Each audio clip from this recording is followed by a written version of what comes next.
भारत पर एक ऐसे सम्राट का शासन था जिनका साम्राज्य भारतीय उपमहाद्वीप के समूचे भूभाग पर फैला हुआ था।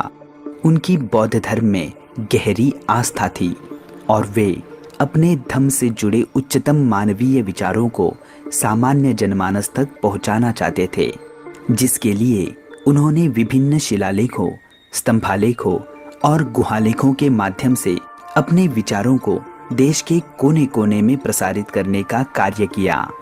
सालों तक उनके ये विचार कई पीढ़ियों को प्रभावित करते रहे, लेकिन जैसे जैसे समय बीतता गया, नई भाषाएं और नई लिपियों का उद्भव होने के कारण अभिलेखों पर लिखी गई वो प्राचीन लिपि दैनंदिन व्यवहार से कालबाह्य होने लगी और फिर उन अभिलेखों को पढ़ना बेहद ही मुश्किल होने लगा।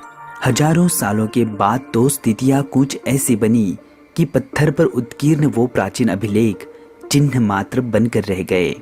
अब उन्हें पढ़ पाना और उनका अर्थ समझना मानो असंभव सा हो गया। इतिहास में आगे कई सारे राजनीतिक परिवर्तन हुए, लेकिन किसी ने भी उन अभिलेखों की तरफ विशेष ध्यान नहीं दिया। फिर दिल्ली सल्तनत का दौर आया और इसमें 14वीं शताब्दी के मध्य में दिल्ली पर फिरोज शाह तुगलक शासक बना। एक दिन शिकार के दौरान फिरोज शाह तुगलक को अंबाला के करीब टोपरा गांव में एक प्राचीन स्तंभ का पता चला।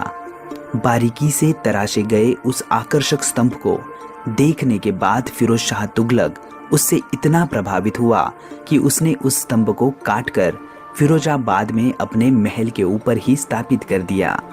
फिर अनेकों विद्वान, भाषाविदों तथा द्विभाषिकों को बुलाकर उसने स्तंभ पर लिखे अक्षरों को पढ़ने की पुरजोर कोशिश की, लेकिन वो उन अक्षरों को नहीं पढ़ पाया। आखिरकार फिरोज शाह तुगलक की मृत्यु हुई, लेकिन स्तंभ पर लिखी बातों का रहस्य नहीं सुलझ पाया। ये रहस्य सुलझने में